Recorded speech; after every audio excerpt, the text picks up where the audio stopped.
주님의 만찬 즉 성찬식은 주님의 살을 떼어주고 주님의 피를 나누어주는 예식입니다. 주님은 이 예식을 통해서 나를 기념하라, 나를 기억하라고 말씀하셨다. 고린도 교회에서는 모일 때마다 주님의 만찬을 나누었는데 이때 문제가 생긴 것이다. 주님의 만찬에서 떡과 포도즙은 상징적 의미가 있는 것인데 이것이 부족하게 되거나 넘쳐서 취하게 되었다. 고린도전서 11장 21절. 이는 먹을 때에 각각 자기의 만찬을 먼저 갖다 먹으므로 어떤 사람은 시장하고 어떤 사람은 취했다. 즉 첫 번째 상징적 의미가 어떤 사람은 부족하고 두 번째는 어떤 사람은 넘쳐서 취하게 되었다는 것이다. 이는 영적인 어떠한 문제가 부족하고 또 영적인 어떠한 문제가 넘쳐서 취한 것인지 이러한 문제들을 점검하고 바로 잡으라는 것이 주님의 만찬 예식이다. 이것이 주님을 올바르게 기념하고 기억하는 것이다. 고린도전서 11장 27절로 29절. 그러므로 누구든지 주의 떡이나 잔을 합당하지 않게 먹고 마시는 자는 주의 몸과 피에 대하여 죄를 짓는 것이니라. 사람이 자기를 살피고 그 후에야 이 떡을 먹고 이 잔을 마실지니 주의 몸을 분별하지 못하고 먹고 마시는 자는 자기의 죄를 먹고 마시는 것이니라. 이 말씀에 대한 의미를 세 가지로 이해해보자. 첫째, 합당하지 않게 주님의 만찬에 참여하는 자이다.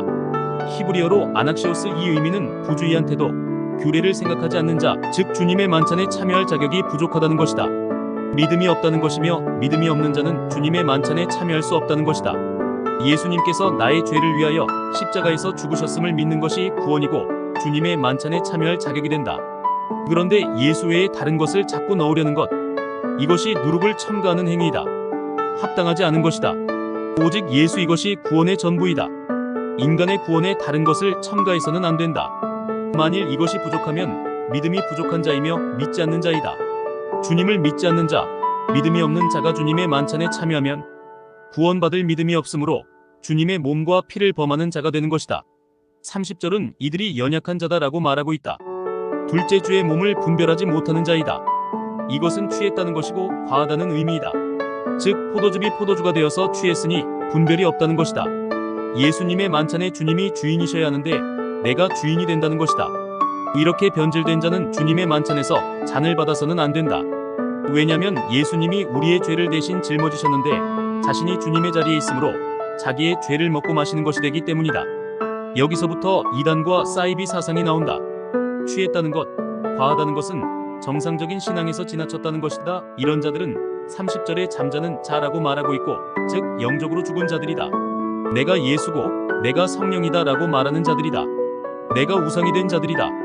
우리가 이단, 사이비라고 말하고 있는 자들은 물론이거니와 일반 교회라도 담임 목사를 비롯한 자신이 우상이 되어 있는 자들 모두를 말한다. 또 화채설도 이에 들어간다. 성찬식을 할 때 기도하면 이 떡과 포도주가 진짜 주님의 몸과 피로 바뀐다 라고 믿는 자들이다. 진짜 주님의 몸과 피로 바뀌는 것이 아니라 상징적 의미이다. 또한 떡을 먹여주는 것, 이것도 성경적이라 말할 수 없다. 떡을 입에 넣어준다. 이는 신앙적 의지를 약하게 만든다. 주님이 어디 제자들에게 먹여주셨는가? 떡을 떼어주셨을 뿐 먹는 것은 자신이 먹는 것이다.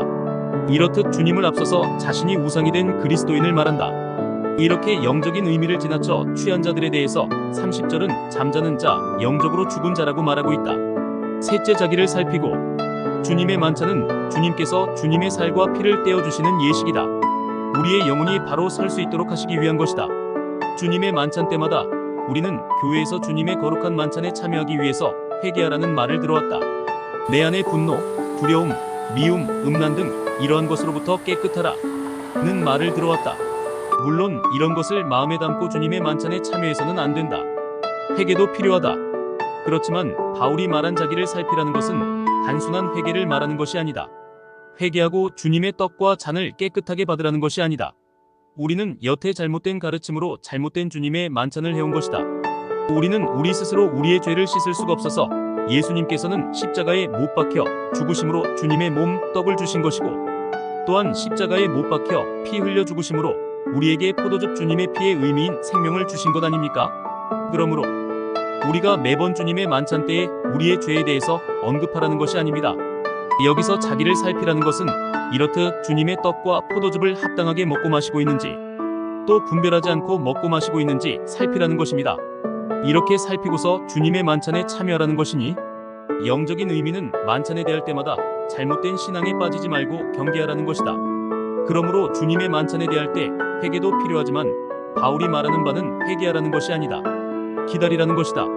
바른 신앙이 세워지기를 기다리라는 것이다. 첫째는 내 믿음이 바로 세워져 있는가? 부족하지 않은가?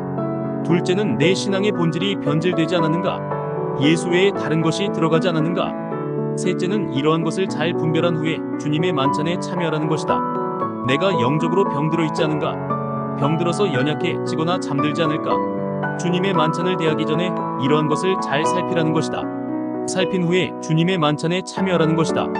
이제 그리스도인은 주님의 만찬을 대할 때 나의 신앙이 부족한지 과한지를 다시 점검해보는 시간을 가져야 하는 것이다. 이것이 주님의 만찬의 참 의미이다.